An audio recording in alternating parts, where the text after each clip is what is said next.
chased down by Murray in Suzuki. There's been entertaining dice. It's about the only dice going on really, and that's the Robson-Burson get to, because Robson grabbed that spot back down to turn 2. He seems to be a bit quicker over the back of the track and in the braking areas. And so now we can see the Henry.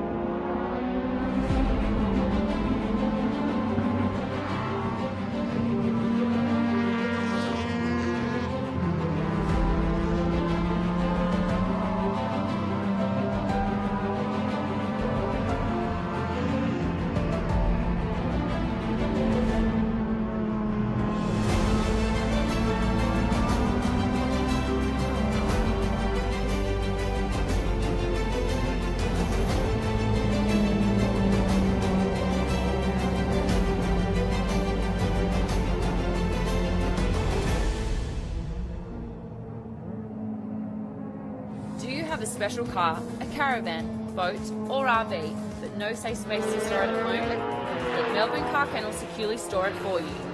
Conveniently located at Moorabbin Airport, with easy access to major roadways, Melbourne Car Kennel offers secure indoor and outdoor storage for anything on wheels. With 4K CCTV, monitored alarms and regular security patrols, Melbourne Car Kennel cares for your wheeled assets as if they are our own. Melbourne Car Kennel now. Talk to Brad to organise a flexible vehicle storage solution. Discounts available for viewers who mention this advert from the Victorian State Racing Series broadcast. You can find Melbourne Car Kennel on Facebook, Instagram and online at melbournecarkennel.com. Melbourne Car Kennel, proudly supporting Blendline TV and the Victorian State Racing Series. Facebook isn't the only place that you can support Australian grassroots motorsport with Blendline TV. To see more real race cars, more live events and more of the racing you love, subscribe to the Blendline TV YouTube channel, sign up to our mailing list or bookmark and subscribe to our website at blendline.tv. Thanks for continuing to support grassroots motorsport with Blendline TV.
special car, a caravan, boat or RV, but no safe space to store it at home? Let Melbourne Car Kennel securely store it for you.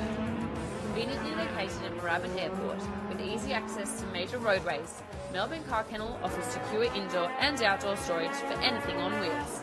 With 4K CCTV, monitored alarms and regular security patrols, Melbourne Car Kennel cares for your wheeled assets as if they are our own. Call Melbourne Car Kennel now and talk to Brad to organise a flexible vehicle storage solution. Discounts available for viewers who mention this advert from the Victorian State Racing Series broadcast. You can find Melbourne Car Kennel on Facebook, Instagram and online at melbournecarkennel.com.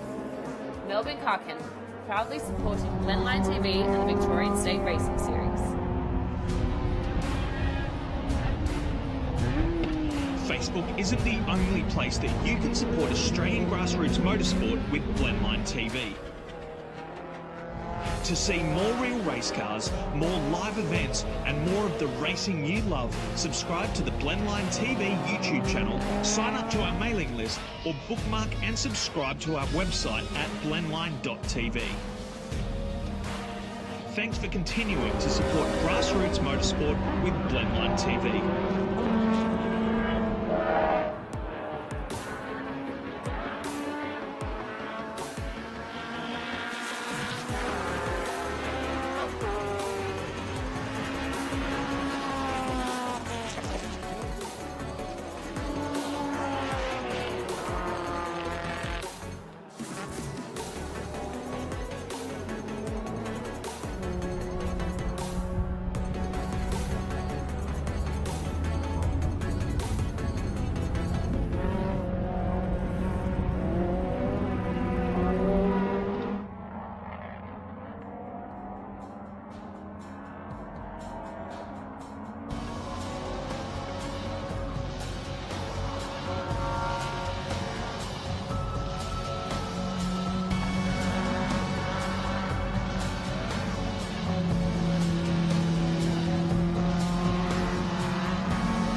Do you have a special car, a caravan, boat or RV, but no safe space to store it at home?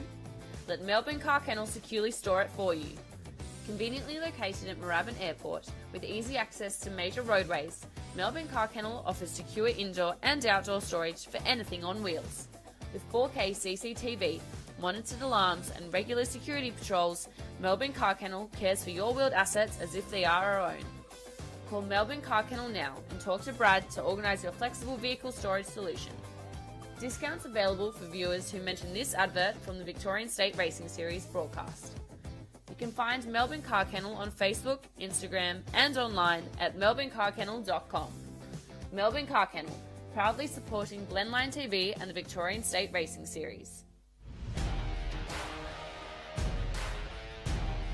Facebook isn't the only place that you can support Australian grassroots motorsport with Blendline TV.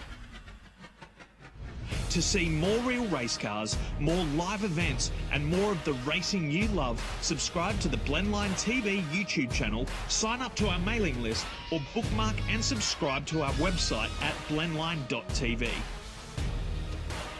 thanks for continuing to support grassroots motorsport with Blendline TV.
Round 1, Kumho Tyre Sports Sedans on track. First of 3 races this weekend. We've already had some dramas with Sports Sedans. We lost Billy Chetton yesterday with a crash at turn 5. Unfortunately, his Camaro will not be fixed in time. And Steve Lacey is out with engine dramas as well. So that leaves us with an interesting front row. Brad Shields on pole in the rotary-powered Fiat 124. Alongside of him in the Nissan-powered Mazda RX7 alongside in position 3 will be Stuart Inwood in his Chev Corvette, Chev powered. Next to him will be Mick Bullis in his Chev Corvette, Dodge powered. And back to help get through this, which should be a thrill of a race, is Daniel Beckensale. Dan. It's going to be a great race. There's a few cars right up there that we are really looking forward to seeing put the hammer down for the first time in earnest in season 2021. Of course, the Kumho Tyre Sports Sedans, one of the great attractions of New South Wales motorsport. We love them, and brilliant racing always at the front. And I think Nick Smith is going to be looking to throw something at Brad Shields here early on. Yeah, and further back in the field there, of course, we've got Scott Cameron, who's doing the season this year in a Chev-powered Commodore Sports Sedan. Let's see that on track. Paul Bochette's back as well in his Dodge-powered Corvette. He's starting a little bit further back than what we'd normally expect him to be. And, of course, we've got our Division 2, Division 3 runners here as well. And those divisions worked out on lap times. Division 2 is between 1 minute 37 seconds and 1 minute 42. Division 3 is in the over 1 minute 42 bracket. Rolling start, of course, so this should benefit somewhat the rotaries and turbos, and it does, and away they go. Good start there, it looks like, from Mark Duggan, replenished Aston Martin for 2021, but it's Nick Smith who goes through to lead this one as they go down to turn 2. Brad Shields coming back on the inside of him and gets that spot back, but runs a bit wide, so Smith up the inside again, and they go line for line, and a little bit of a, well, you'd say door handle if they had them, but certainly swapping numbers, if nothing else. Side by side over the top of the hill, they pitch it into the right-hander, and finally Brad Shields gets back to the front. That was an absolutely brilliant battle from the pair of them in the opening stage of this race, and you can see both of them squirming as they try to put the power down out of turn 5 as they come over the hill for the first time. So they are on it here, not worrying about conserving the tyres for the 3 races ahead. It's about getting in front and seeing if they can stay there as they come around Corporate Hill. Nick Smith right in behind Brad Shields. I would imagine that Nick's car might be a little bit quicker in a straight line. Stuart Inwood's in 3rd, followed by Duggan in 4th, then it's Cameron and Beauchet. So Beauchet's picked up a couple of stops off the start. Barry Kelleher is running a car. There's a bit of drama for the...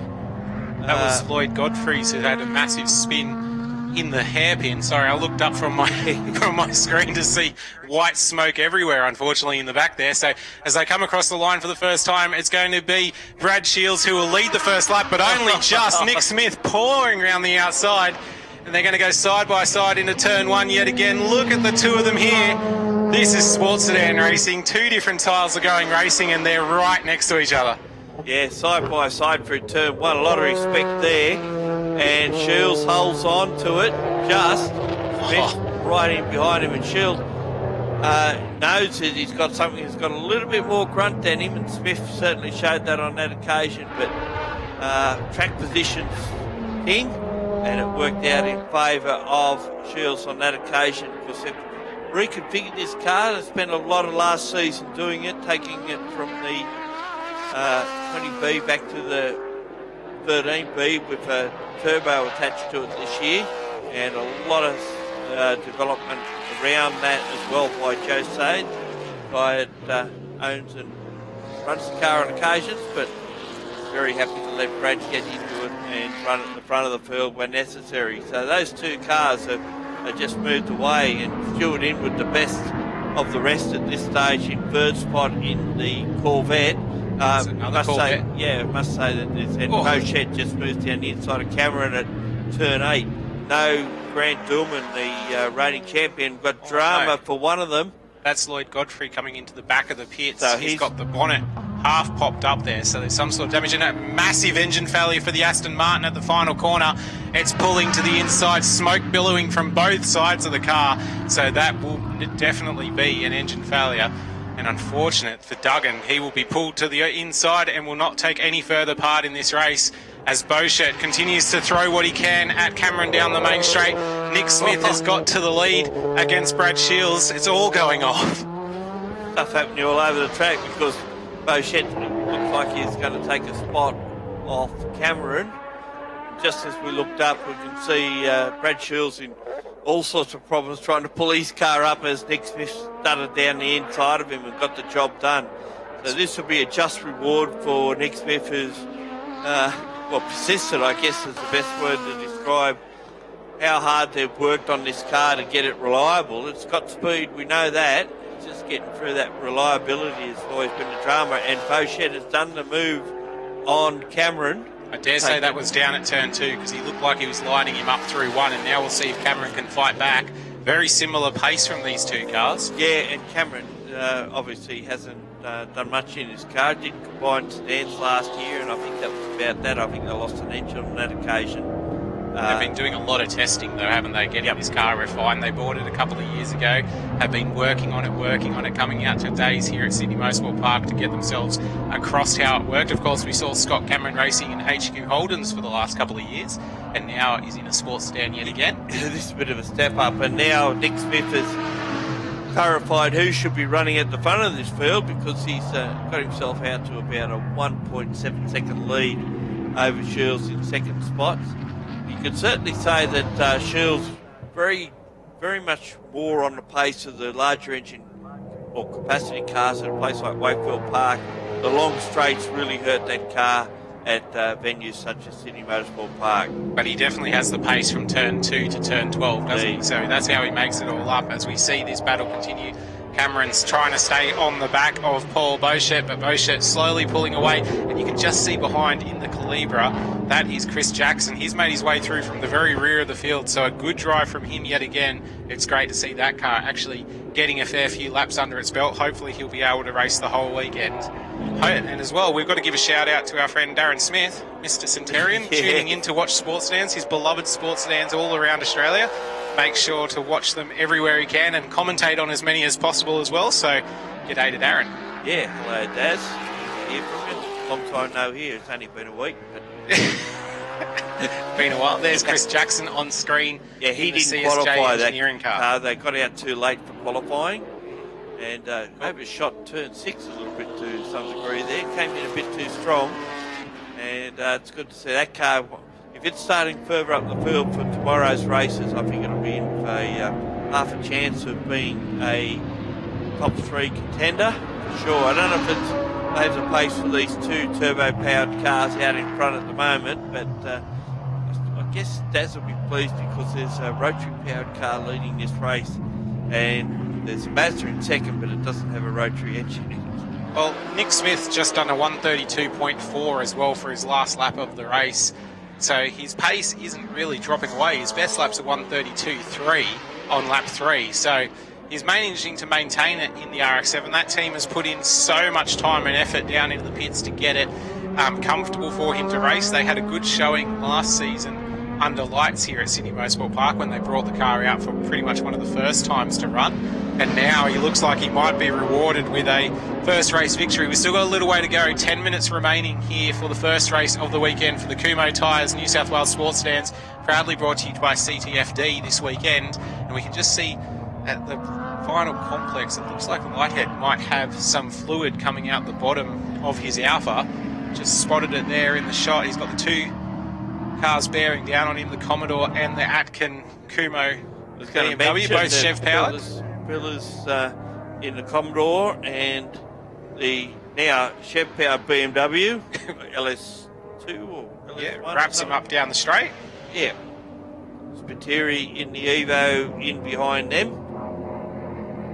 So it's been a reasonably good roll up, and the first thing you notice if you're out here this weekend is how clean and refreshed the category look. All the cars have been re-liveried. Duggan's had all gone to an all red livery. The Lacey car had all brand new paintwork on it. Unfortunately, we're not going to see it this weekend, but certainly we hope we'll be back for the next round of the championship, which will be down at Wakefield Park in May where the Nationals will join the championship as well for a round, so that'll be interesting to see. That'll be a big event, I would imagine. Let's hope it's not too cold. Bochet has not been able to gap Cameron once he got in front of him, so the thing that they've got to watch is that probably Jackson would be possibly closing in on him. We've actually got Jackson and Cameron doing PBs on that last lap as well, so that one isn't over by any stretch of the imagination. Must mention Barry Keller in the Ford Mustang TA2 car. He raced here at the night meeting just a couple of weeks ago, and he's been around a long time, done sprint cars, done motorcycle racing as well, and just likes to have a bit of a play around. And Bochet got all wild and woolly out of turn 5 on that occasion, and Cameron... He's under pressure now, isn't he? Yeah, so there's obviously a handling issue with the Corvette, and Cameron almost found the way through. I don't think the Corvette was necessarily built for anything other than straight line handling, if you're honest. So Paul Bochet doing very well to have that car back up there after a long period out after last year. He saw him at Bathurst and then he didn't get a chance to run again. Yeah, they had dramas with it up there as well. Hails from Canberra in the ACT, and he might be crying poor about his team from last night. At least he can salvage something out of this. So Smith leads, Shields in second. The gap is about 4.5 seconds. Inward in third position would again be another to be looking for reliability to getting through the weekend. Get your reliability right, then come back and find out where you need to pacing the machine along a little bit. Well, Inwood was one of those ones in 2020 who just flew under the radar all season for us, didn't he? He stayed in the top 5 the whole year, got good championship points towards the end. It was hard for anyone to stop the march of Grant Dillman. He won pretty much every round and every race of Sports Sedans last year. Not quite here at the start of this season, so we won't need to worry about him for a bit as we watch Lighthead now copping a bit of pressure from Spiteri in behind. Now that car's being shared across 2 categories this weekend, and now see, oh, Dave Atkins has got the door missing off the side of that car. The right-hand side door, front door, is missing as he goes slowly in the back of shot there. You can see, I'm sure he'll pull into the pit lane. To climb out, did he? No, but he's definitely opened the door for everybody. I was going to mention that Stuart Inwood is a previous state champion in this category back in 2012. Long time ago. But so we've still got some 5.5. Oh no! Nick Smith pulling into the pit lane from the lead of the race. As down the straight there you can see Dave Atkin, the door hanging in the breeze. That'll be around the back of the circuit somewhere because what's left is just a little bit of skin. But Nick Smith pulling into the lane, and that's a massive drama. They will be gutted by that. Seemingly had the race in the bag. Now, and he's in the garage as well. So that car's garage out of the event. So Brad Shields goes to the lead. Inwood in second. Ogette in third. Then it'll be Cameron in fourth. Jackson in fifth. Barry Keller doing a great job. Up the 6th spot, and another one pulling up. The 1-2-1.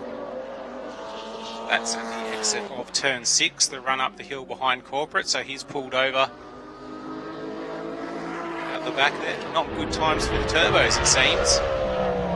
Oh, the door of Dave Atkins is actually here on the main straight just in front of us, so it's sitting just off the race line on the straight as Paul Beauchet now puts pressure on the back of Cameron. So Cameron's got himself back in front of Beauchet while the race kicked off for everybody else, and around the back of Corporate Hill now they are battling it out for position.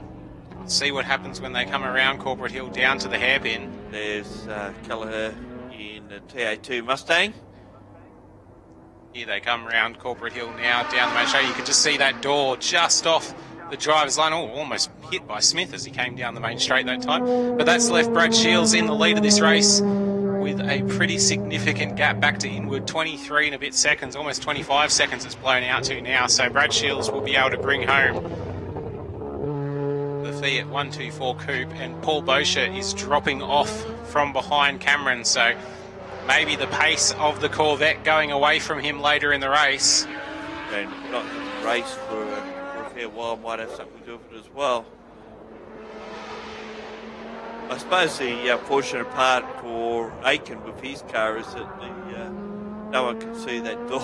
Yeah. What's left of that door hanging off because it's not on the side where officials can see it. A lot of officials on the inside of the circuit here. Cannot see it, so that's true. That's a big thing, and it's not really hindering or impeding anyone. Yeah, Beauchet had a bit of a look down at turn 2, but couldn't get done. This allowed Chris Jackson into this battle, so now we've got a 3-car battle for third place in the race. Cameron, Beauchet and Jackson lying astern, so it may have dropped away for some others at the front of the group, but this battle now for third has intensified, and Beauchet, I think, wants to get the big red Corvette back up to the podium position after losing it out to Cameron. Right, you'd have to almost put your money on Jackson now. He went up the inside, but it was a slower car, so Beauchet had to pull over too. That was Lighthead in the Alpha, who was just in the wrong position. Not his fault, by any stretch of imagination. Now, Beauchet has gone defensive. It's allowed Cameron to skip clear as Jackson tries to pull this move. Here we go to the inside in the final complex. So Beauchet's obviously not quite getting the drive out of the hairpin, and that's allowed Cameron to pull away in this battle for third at the moment. He's got a couple of second lead as he came through the timing loop through the back section of the circuit. And look at the licorice straps being left by Beauchet as he floors it onto the straight in the Camaro. And now down the run into turn 1. See what he can do. It looks like he's been able to open the gap on Jackson behind, and that'll give him a little bit of comfort. But Jackson will sniff a podium here and think that he will be able to get himself to it. So he'll do what he can to get past as Cameron gets to the inside of Pillars. And that opens a little bit of a gap for him back to Bochet. It looks like we didn't get Mick Bullis for the start of this one either, which is a shame. No, he has not taken the grid, so obviously something wrong with the third Corvette in the championship. Second of the Dodge-powered ones. Out in front, Brad Shields continues to lead the way. He's got quite a comfortable lead though. 25.5 seconds. He's creamed this. He's coming up to get the last lap board as well. There it is, out for him now as he comes around the final complex.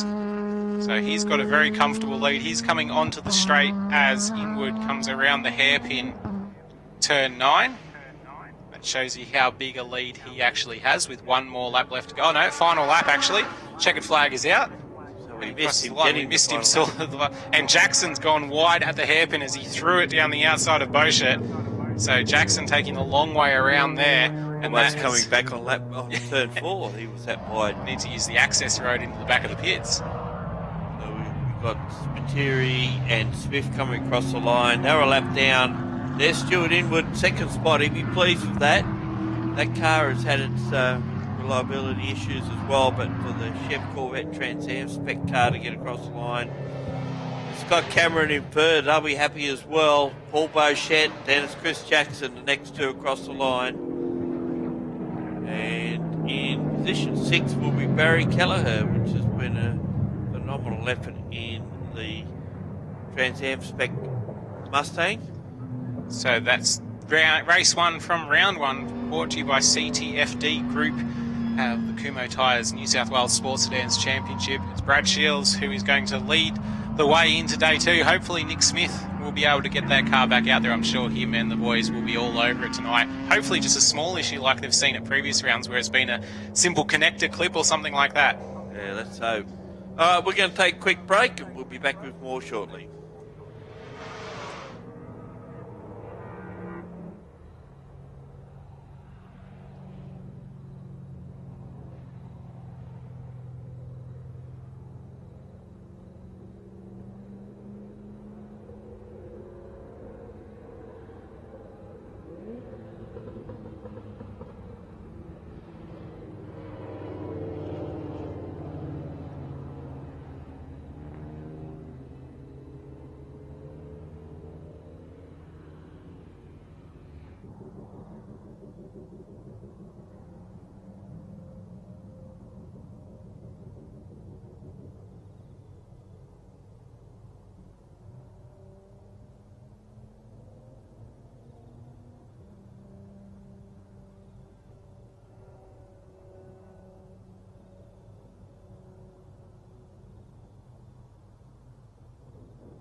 have a special car, a caravan, boat or RV, but no safe space to store it at home? Let Melbourne Car Kennel securely store it for you. Conveniently located at Moorabbin Airport with easy access to major roadways, Melbourne Car Kennel offers secure indoor and outdoor storage for anything on wheels. With 4K CCTV, monitored alarms and regular security patrols, Melbourne Car Kennel cares for your wheeled assets as if they are our own. Call Melbourne Car Kennel now and talk to Brad to organise your flexible vehicle storage solution.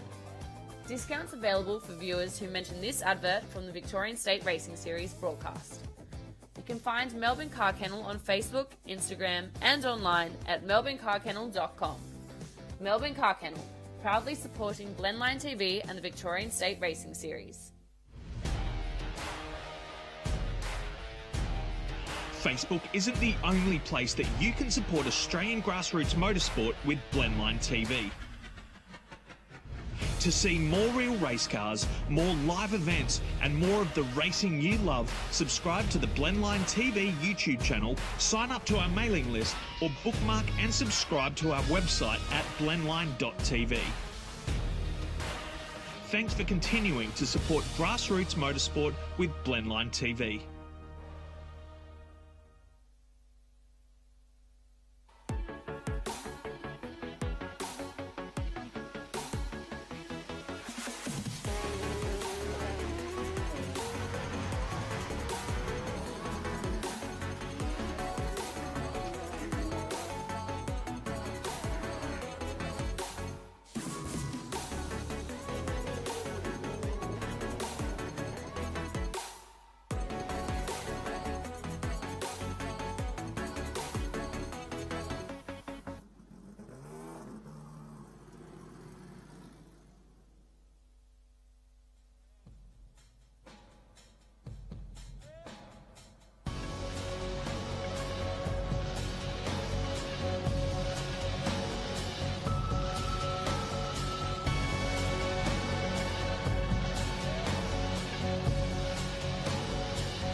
Nick Filipetto joins us now for the first of the Formula Racing car events for the weekend. And boy, what a good lineup of cars. Yeah, definitely, mate. Looking forward to this first race for the weekend. Are we going to see any difference at the front? That's the thing we all look forward to. Who can take it up and make a race of these this weekend? Yeah, definitely. Who's your form guide? Well, you would have to give it to Noel McDermott for his first time in a Formula 3 car, and just going straight to pole and doing a sub 130 lap time around here is that's fast. Quite a great achievement. Yeah, like once you're in that 130 club and then you break that, that's another milestone achievement again in these cars. What's his background? I'm not too sure, mate, to be honest. All I know is that. He's fast. Yeah, that's and it. And the car? Did you see the car? Not too sure, but I'm pretty sure it's a Formula 304 with a Speed motor in it. So he'll still be running a H-Pad gearbox in that one, or will they go on to sequential? That one would be sequential with... so F304 were the first of the sequentials. Yeah, with the ignition cut to still hold your foot flat. Exactly. Anyway, it's a good lineup. We've got McDermott on pole, Holmes alongside of him, and then Graham Uddle, who's basically been the pace centre for the last couple of seasons, hasn't he, in these cars? Yeah. Doug Barry up to fourth position. It's a pretty good effort from him in the Formula Holden. And then, of course, we've got Rob Rowe and Adam Gotch, Glenn Lynch, Ron Koff, Nick Koch, and then followed by Boydie in the other, or the second or the third of the Formula 4 cars. So, interesting mix of cars. We've got Formula 3, Formula 4 and Formula Holden racing this weekend. We occasionally get Formula 2. That's a great category for anyone that's got a Formula spec car. Yeah, especially at a track like this, when you've got the long straight, you've also got the slow corners and the fast corners, so it'll be a great mix. Well, we did see an event, I think it was towards the end of last year down at Wakefield Park, and the mix of cars just seemed to work. The F4 cars were quick early on, and then the S3 cars sort of hauled them in towards the end and actually got in front of them. Yeah, that's right. So getting a Formula 4 car off the line is actually a bit easier. It grips a lot better than these F3 cars. So it definitely allowed the Formula 4 cars to get out in front for those first couple of laps, and then once they the get run down. Yeah, that's right. So makes for great racing, and yeah, these guys have a lot of fun out on track. Nice colour scheme on the number 13 McDermott machine as it takes its position on the pole for this one. Doug Barry seems to be finding more pace every time he comes out with the Reynard 92D. V6 Holden powered, of course. And we should just have a green flag at the back. Look like we're missing a couple right down near the back of the field as well. So watch these cars off the line. But as you mentioned, a sub 1 minute 30 from this field is going to make it pretty hard for anyone to beat McDermott, and getting away better always helps. With great tones, yeah. Barry's made an excellent start down the outside. Wheel spin hampered the front two a little bit, but in the end, it'll be Holmes that'll go straight to the lead.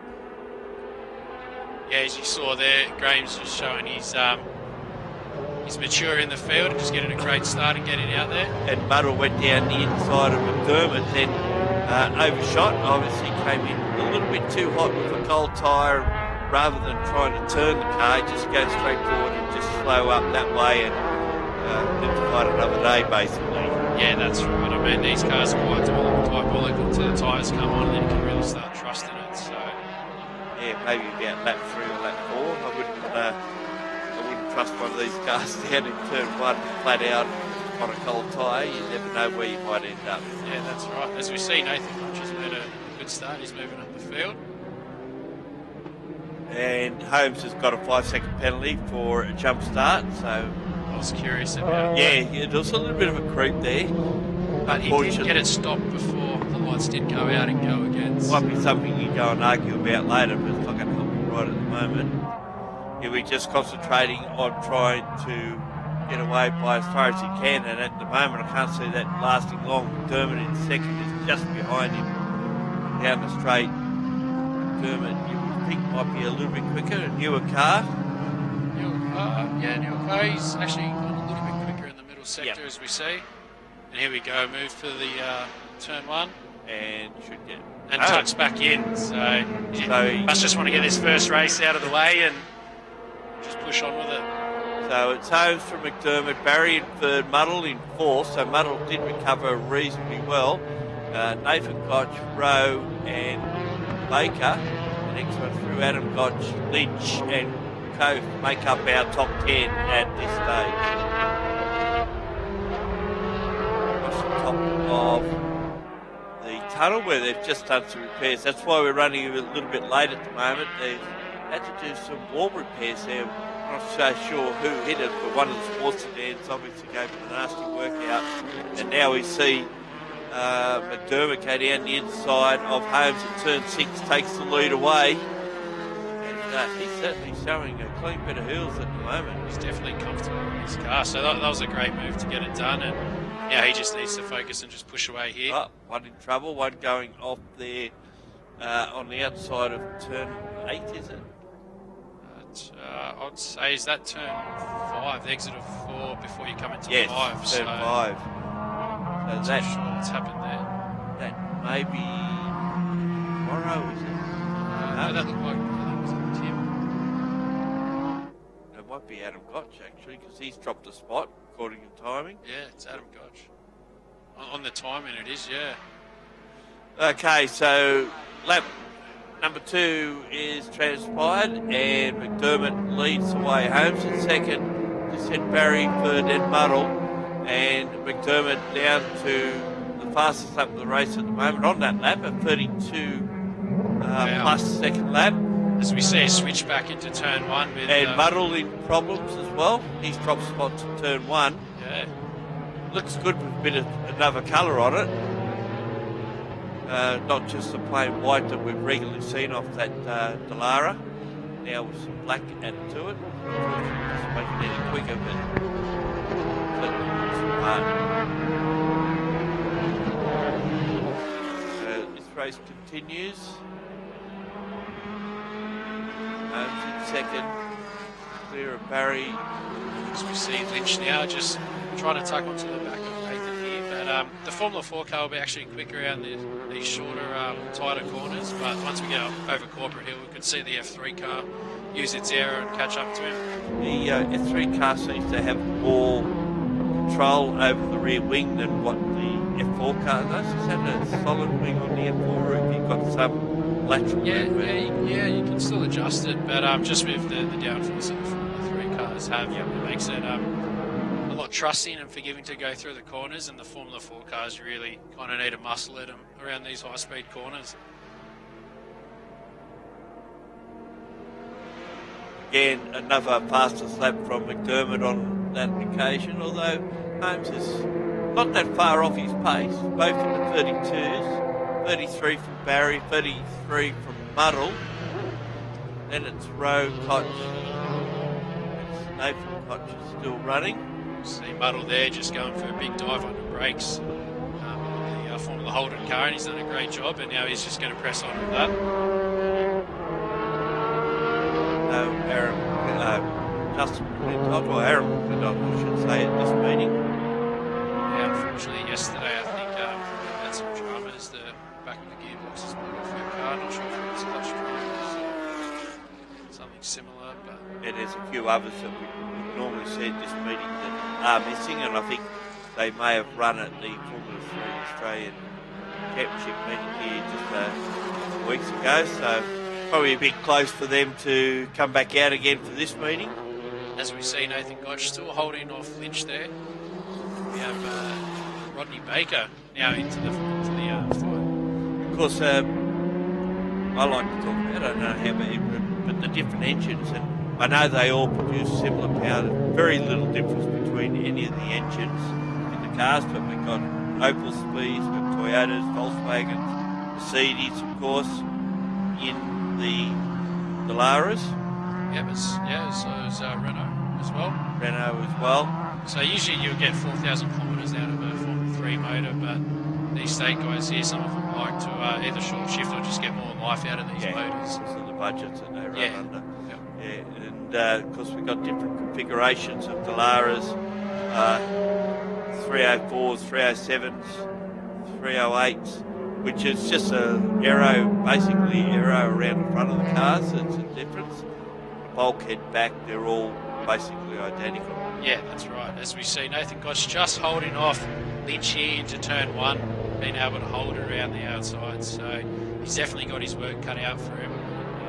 Yeah, we'll see what these. See down the straight, the difference will be interesting because the Formula 4 cars, turbocharged Duratec engine, whereas the Formula 3 cars are all naturally aspirated. Yeah. So, I mean, the track temps will be quite high this afternoon compared to what we were this morning. So the optimal use to get out of your turbo engines have probably gone, but everyone's kind of in the same boat with these track temps. Yeah, it will probably affect the turbo cars a little bit more than the non-turboed ones. Well, if it gets too warm, turbos don't like it. Yeah, that's right. Yeah, but these two will be quite close coming down the straight the next time, so we'll get a really good eye-opener to the straight line performance of the cars. That's right. It's just how if Nathan can just edge out coming into the flip-flop here, try and get the power down, but of course if Lynch can get a great run here, then it's going to be on down into turn 1. So about a car length between them as they run out onto the straight. As we see, Nathan goes a little bit defensive now just to hold that inside line. And Lynch does go past him in a straight line, but he's on the wrong side of the track to hold position, or is he? No, he gets the job done. Very brave there. Yeah, it goes around the outside, but that's what you got when you've got good aero. Yeah, that's right. So he's done very well, but Nathan being the fighter that he is, and he's a two-time champion of this category, I'm sure he's not going to let him try and get away that easy. They still got Delaras as well. Yeah, so Nathan has a 307. Sorry, Renault motor. Would it be available for lease if someone wanted to have a shot? I don't know, that's his baby, mate. You would have to sweet talk him for that one.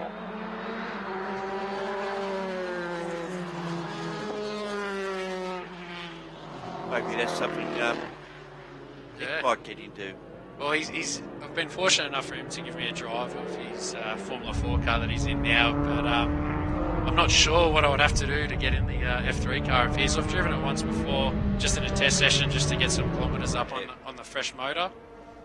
And what's your biggest difference between the F3 and the F4? So the F3, you just know going into a corner, especially turn 1, you can hold it flat, and the faster you go, the more grip you've got. After getting out of the Formula 4 car last round, the Formula 4 car, you've really got to muscle it, get it turned in, get on the power, use the power to steer the car, and just really trust that mechanical grip as well. They're two different beasts to drive, and you get a lot of satisfaction out of both of them. So. And produce about the same sort of lap times, or a bit quicker in the F3? So around here, Formula 3s, yeah, a lot quicker with the aero use, but when you get to a track like Wakefield, and everything's the straights are a lot shorter and there's more tighter corners, then for sure the gap's a lot closer. Yep. So. Okay, we've got about 8 minutes of this race remaining, and we have McDermott well and truly in front. Well, not that far in front, but you add the difference with the 5 seconds that Holmes has got, and that eggs out to about 6 seconds. And then Buddle in third, Barry in fourth, Rowe in fifth, Nathan Gotch in sixth, Cope in seventh, Baker in eighth, and then it's Boydle in 10th position. So I missed one there. But Morrow in 11th, Skidderus in 12th, Morrow in 13th position at this stage. And let's hope that whatever the problem was with Adam Gotch, that it's repairable, because it's good to see big fields of racing in this type of category, and hope it entices people with other sorts of Formula cars like a Rolt, Formula Atlantic or a Formula Pacific car, or any type of car. Formula BMW, I believe there's one or two of those cars in the country. Toyota Racing Series cars are here as well, that they can all come out and play together. Yeah, it would be great to have a field of that size again, and that brings us to how this category all started, and this weekend it's actually the David Tune Memorial Race weekend. Yeah, well, David Tune was a big part of Formula race cars for a long time. Yeah, definitely. I mean, the category wouldn't be where they are today without the guidance and his support throughout the years. So it'd be great to see a lot of cars back in this category again. Yeah, because Victoria started up their own formula, they call it Formula 3, FRWE. Okay. So they've so it's free to any Libra. We've got one in the pits. So that's Phil Morrow's now coming to the pits. Not sure what's happened to that Reynard of his, but hopefully he can get it back out for tomorrow's racing. It's a Formula 2 car, is it? Not sure. That wouldn't tell you if I wrote it. Looking at my notes, it's not going to tell you anything.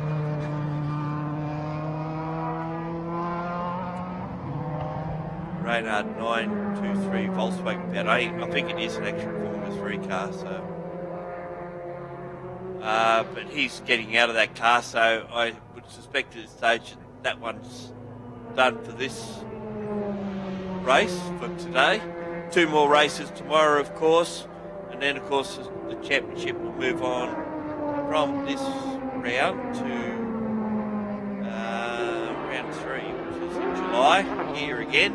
Wakefield Park in September and Sydney Motorsport Park will round out the season. Certainly at the moment with good partnerships for this category.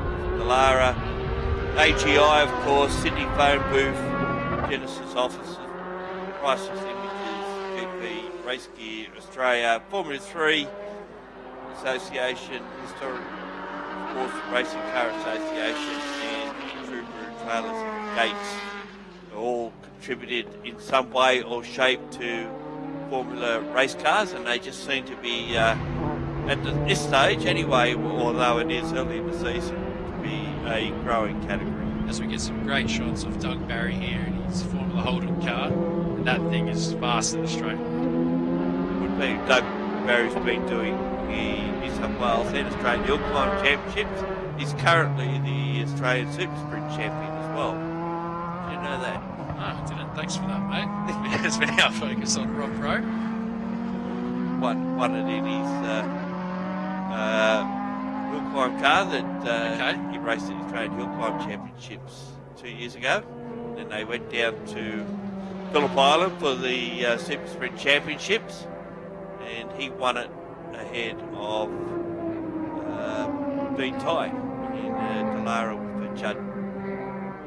That'd be pretty scary for a hill climb car, wouldn't it? Hill climb or racetrack for that matter.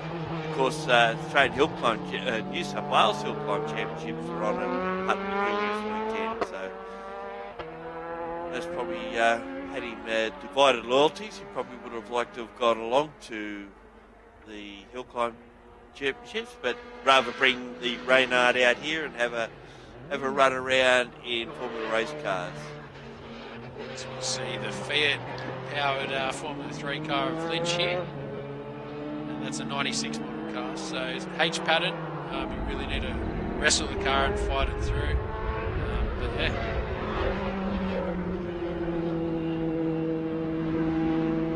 Fiat.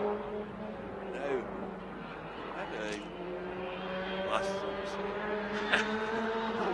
The Fiat Nova motor.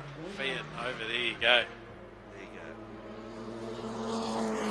It's interesting how I remember doing some stuff with Formula 3 a few years ago that they could send, once modems and all that came into being, they could send data back to Mercedes for analysis overnight and make changes to the cars for the following day. Opel Speed's doing similar sort of things with their customers over here as well. But as you say, they at this level of racing, they tend to run the cars or run the engines a bit longer to conserve them a bit more. Get more life out of them. You did see Formula 3 Championship up here at Sydney Motorsport Park probably about a month ago now, and they're very keen to let's hopefully see some more of our Formula race cars join them, as I think Ross McAlpine did that meeting, and probably this meeting was a little bit too close for him to bring his McGall Mercedes out for this one. That's right. So as we see now, Noel McDermott has actually opened up that gap to 6.6 seconds over Holmes. So, and then the gap there we can actually see has Muddle brought himself back into the contention for P2. No, he's 8.6 seconds behind, which will bring it down to about 3 seconds. And McDermott has just started his last lap. Well, of course he's started his last lap, but the last lap of the race ahead of Holmes, Buttle in third, and then Barry in fourth. So going on what we're looking at here, Holmes will just drop one spot, which is not too bad, I guess. He could suffer that. And hopefully not have the drama. And that's always been a problem here because you're on a downhill slope to start the race. That cars tend to slip forward a bit. So you've got to be careful. They don't use line lockers or anything like that, or hand brakes. So it's actually a cable. So once you press your brake from your foot on the brake, you can actually pull your hand cable, and then you can take your release your foot off the brake, and you can just hold it for that little bit. So it's all manual and on a cable. So and you still have to time that as well as dumping. You can't hold it for long. Yeah, that's right. Yeah. So, and if there's any delay in the last cars getting to the grid, then you're in a bit of strife. Yeah, that's right. So here we're watching our race leader McDermott coming up to complete this lap. Be interested to know the history of this car. I've not seen it in this colour scheme anyway, so if it is one with history, it's coming down the straight now for Noel McDermott to take the race win. And he'll be excited about that, and we'll be loving that for tonight as well, and just having a moment to reflect on it. Bragging rights. Yeah, that's right. Putting it on pole and winning race one. So that's great for him to get it under his belt and out of the way. Graham Holmes across the line in second spot, which will be third behind Greg Muddle, who's now across the line. Barry, the next home, and that's his best result in recent times in the Reynard, and he gets across the line ahead of Rob Rowe and Lynch. And we just wait for the rest of the coverage. Well, thank you very much to you, Nick, for helping us out here today. We look forward to having you back tomorrow. We'll be covering the rest of the Formula Race Cars races over the course of the day. We're going to take a quick break now, and we'll be back shortly with Formula Ford. Thanks, mate.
have a special car, a caravan, boat or RV, but no safe space to store it at home?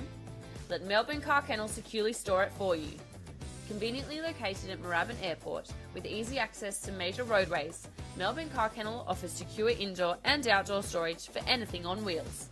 With 4K CCTV, monitored alarms and regular security patrols, Melbourne Car Kennel cares for your wheeled assets as if they are our own. Call Melbourne Car Kennel now and talk to Brad to organise your flexible vehicle storage solution.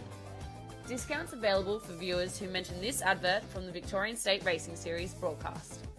You can find Melbourne Car Kennel on Facebook, Instagram and online at melbournecarkennel.com. Melbourne Car Kennel, proudly supporting Blendline TV and the Victorian State Racing Series. Facebook isn't the only place that you can support Australian grassroots motorsport with Blendline TV. To see more real race cars, more live events and more of the racing you love, subscribe to the Blendline TV YouTube channel, sign up to our mailing list or bookmark and subscribe to our website at blendline.tv. Thanks for continuing to support grassroots motorsport with Blendline TV. Noel's about to change fashions as well.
Race of Super Sports went to Darren Barlow ahead of Nick Kelly and Neil Muston. And then we've just seen the improved production over 2 litre cars out. Unfortunately, not a great field, but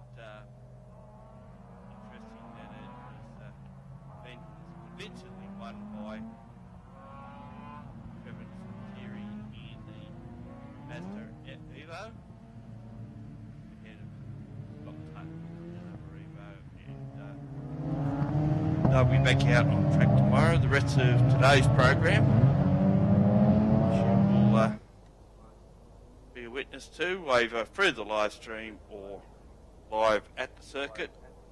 After this we've got Formula V, improved production, big part of Super Sports for race 2, improved production 2 litre sports sedans. Looking forward to seeing them, although we've lost a couple of competitors out of that one. Formula race cars, one of the biggest fields we've seen for them this year is Formula Ford, and Super Sports will round out the program with their feature trophy race.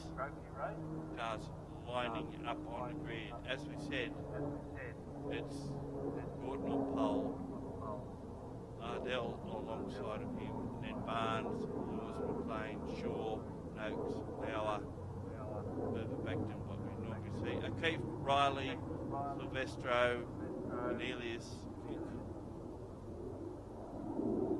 Martins, Red light's on. And looks like Cornelius did make the grid, so that's good to see. And they're going door for door as they head down to turn 1. Nothing between our two protagonists on the front row, and it looks like Gordon will get to the lead as they head through turn 1. So the rest of the field just go through, make sure that everyone makes it without any problems. And Team Dead check up to 3, looking for an inside move of Gordon, and it's Liddell on the outside trying to go around the outside. Track, Dead check alongside him momentarily, and slips back in behind.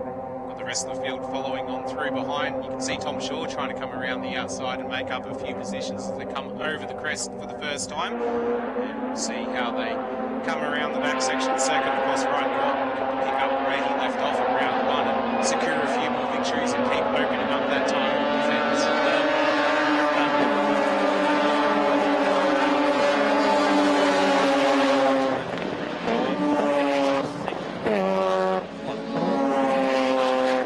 It's definitely got the speed to be able to draw way out in front. As you can see here, Shaw to the inside. That looks like amazing place behind actually to make a move as well. So a bit of a fight going on between those guys as Barnes looks to the inside behind this group we've got on screen, and they're side by side, Lewis and Barnes down the back straight now. We've got McLean in front of them as well. So McLean's picked up a position in the early laps, and now Barnes has got past Lewis to get himself up into 5th place. A little bit of a gap starting to open up already between the top 3 and the rest of the field. Yeah, Barnes has picked up a couple of spots, and Lewis has dropped a couple of spots. I think they're pretty keen to get out ahead of Liddell, because that's the only way he will be able to challenge Gordon. And those 3, as you said, Dan, just a bit strong at the moment. Dennis, McLean, Barnes, followed by Lewis. A little bit of a loser, and it looks like Noakes has got a 5-second penalty, so he's been pinged for what I imagine to be a jump start or a start line infringement. Barnes and McLean have been able to open a little bit of a gap to Lewis as they come down 3 to turn 2. Barnes right on the rear bumper of the McDonald's car now as they run up the hill over the crest at 3. Come down the hill yet again, but the gaps are starting to open between. We've got pretty much 3 packs now sort of developed. A pair in the middle with Barnes and McLean, who knows to tail. McLean's car spitting a lot of flames out the rear as well. Yeah, I guess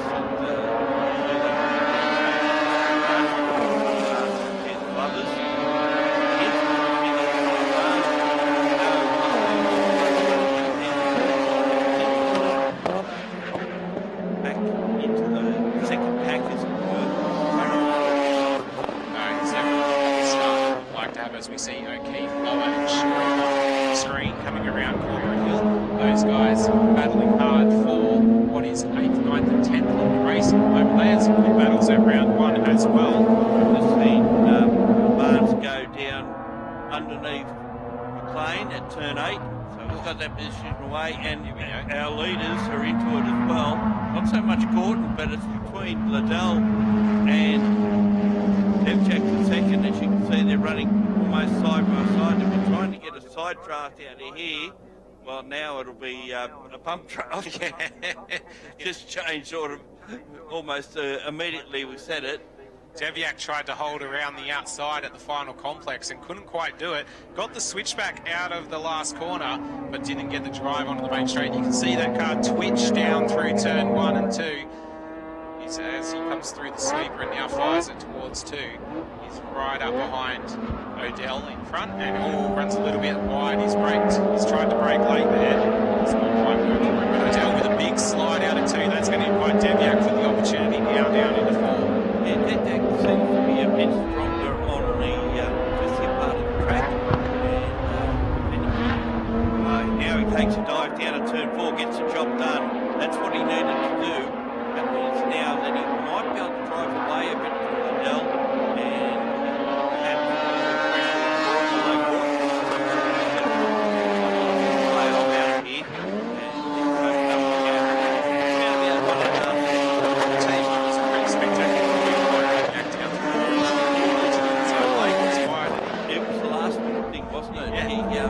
He actually, I think he aimed to his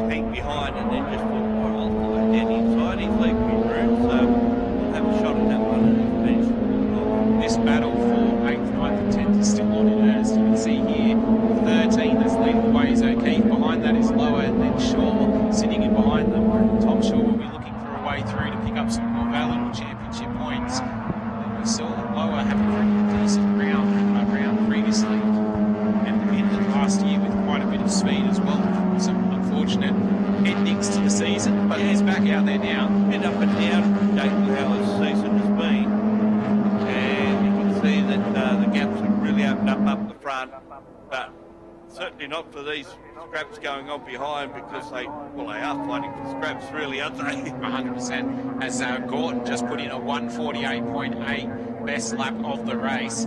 Behind him, Deviak, now that he's been able to release himself, a 149 flat, and you can just see Odell on the run down the straight the last time he pulled to the inside. I think he might be trying to get a bit of air, just make sure he's managing his temperatures. It's pretty warm. We had rain this morning here in Sydney Motorsport Park, but it's warmed up quite nicely for the day. Yeah, believe it or not, a bit of a downpour all over Sydney early, but you wouldn't have thought so now. Perfect racing conditions, around 24, 25 degrees, just what you need.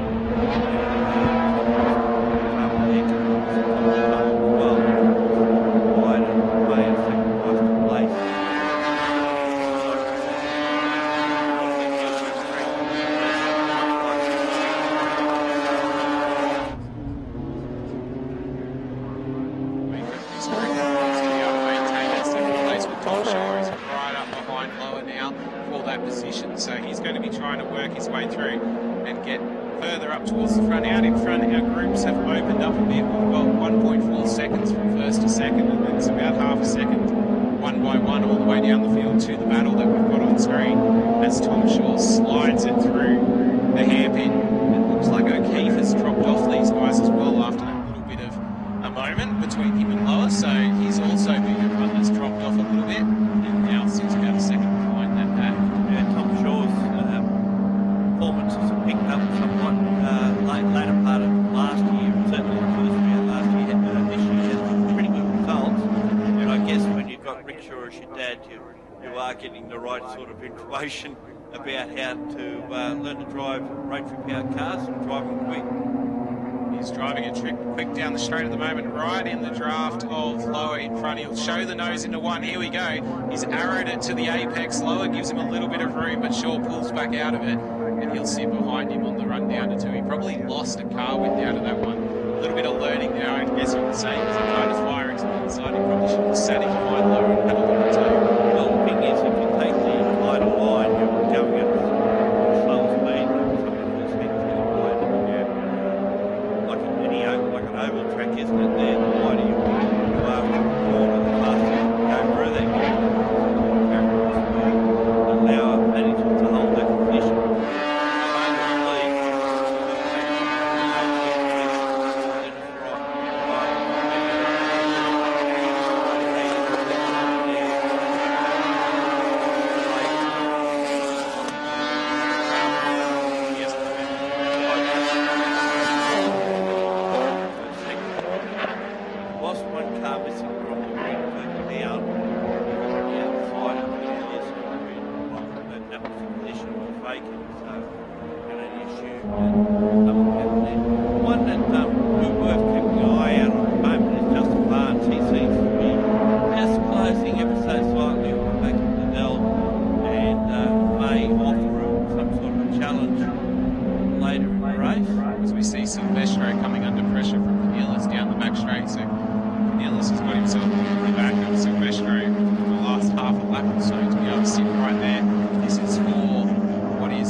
RX8 Cup proudly brought to you by oxsafe.com.au this year, major supporters of the championship, enabling the live streaming at each of the New South Wales state rounds and helping bring out a good number of cars as well. Because this is one of the state-based categories in New South Wales that actually goes interstate, which is a correct thing.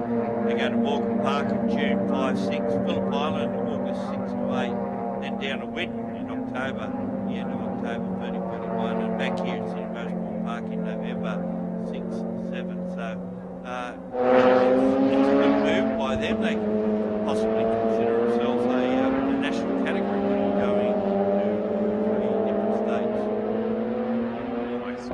As Canellis has managed to get himself past Silvestro through 1 and on the run to 2, so that little group has resolved itself with Canellis taking 12th place in the race as it stands. You can see on the back section of the circuit, Tom Shaw with the pressure on Lower, but O'Keefe has been able to get himself back to that battle. Shaw looked like Lower had a little bit of a sideways moment on turn 5, which has enabled Shaw to close right bumper. As they come down the run to the hairpin around Corporate Hill, we'll be able to see if Shaw can have a look to the inside. Don't know that it's quite there to be able to do that lower defence to the inside. He can definitely feel the pressure at the moment, but that's caused him to run a little bit wider, slightly pinched brake. And now Shaw with the incentive. Interestingly, as these two battle, they're not dropping back into O'Keefe's clutches, so they're obviously just slightly faster than him even when they're fighting. One step up to me from him, and O'Keefe definitely there. And actually, the gap from first to second is close. And down to just over a second. So, I know that one as well with Steve Devjack on the back of Ryan Gordon. David Gordon just conserving a little bit at this stage. Terry Lewis on the back of Shannon McLean as well. So there's another interesting dice that's happening there. And as you can see him going down through turn one, if you're watching on the live stream. And Lewis has been around rotary powered cars for a long, long time. Has been around for, remember the Rainbow Warrior, the first Mazda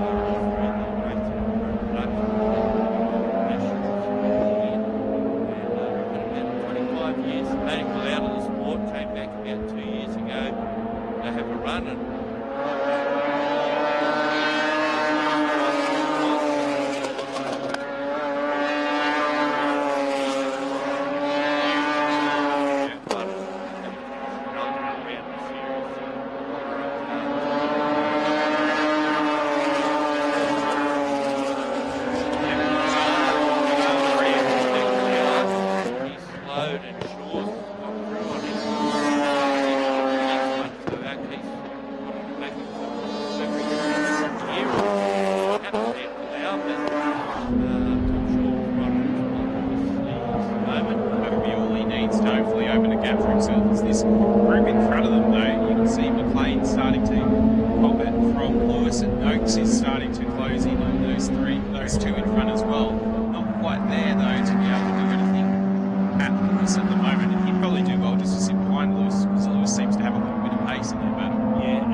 seconds up the road from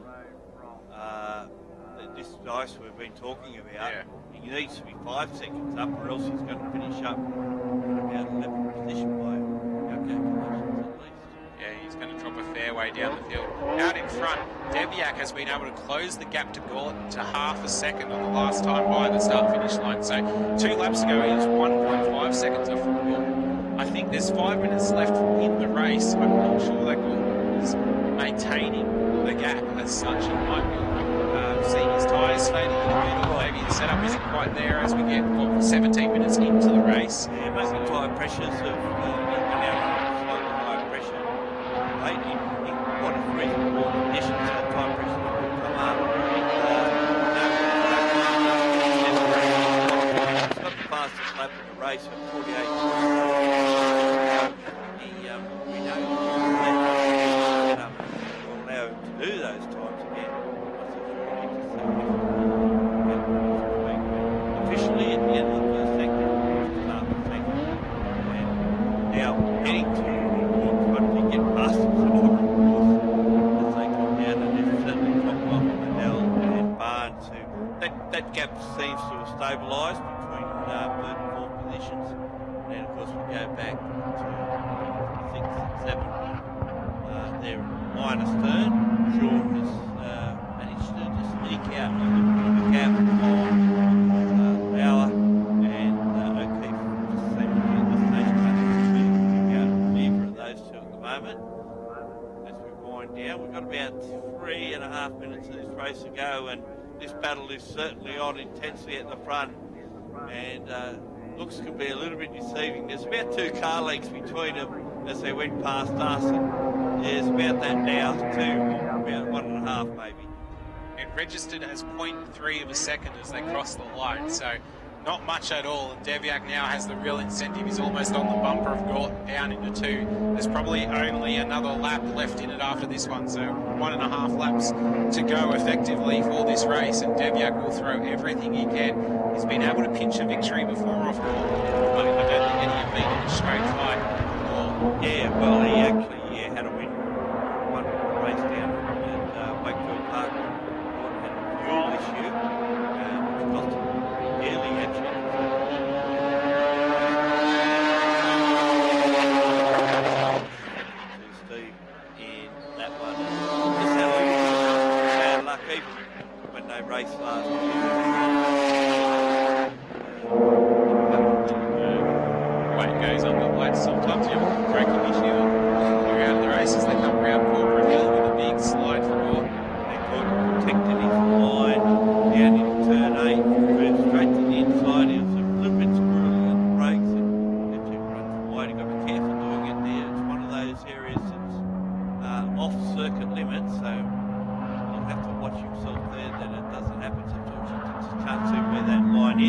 close to the car in front of you.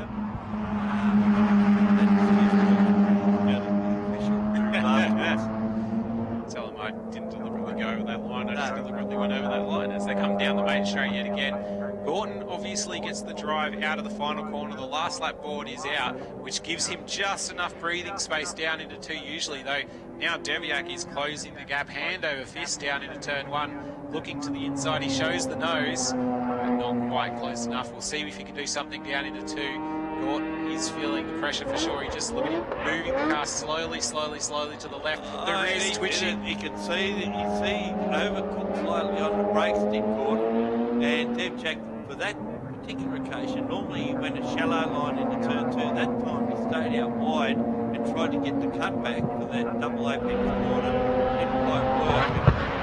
Almost threw away his own and tried to do a Liddell on Gordon. It didn't quite work. Tried to dive late into turn 4 to get that spot away and then wake up. That slight incline down to turn 6. That to the final lap. Not so many chances left. Might get him down to turn 8. Gordon seems to be struggling to hold the rear as he comes into the corners, like he's almost rotating the car a bit too much. And Deviak just a lot in the stable. You can see Gordon running a very, very narrow line now into the hairpin. That'll influence his exit, but he's probably got enough to be able to bring it home. If he can get that drive off the final corner, that'll be all he needs, and Deviak won't be able to throw anything at him. But what a great finish to be able to bring these two close together. Hopefully in race 2 we'll be able to see it start like this. Well, it'll probably depend who gets a better start, actually, won't it? Because Liddell and Gordon went side by side in the first corner at the start of this one, but can Devjack do something about him off the start? Not at this occasion, no.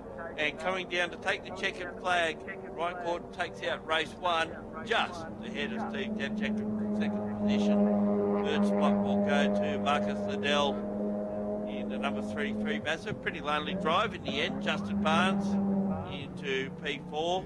Again, another lonely drive, and those 4 are certainly the cream of this race. Shannon McLean, the next one's held on fairly comfortably ahead of Terry Lewis. Jackson Noakes, the next one through, but he will suffer spots and surrender that position to Tom Shaw, Jake Lauer, and Aidan Riley wrap up the top 10. Jamie Cornelius picked up a couple of spots to come home in 11, and it should be Sam Silvestro, the next one through. We're going to take a bit of a break, and then we'll be back with more action shortly.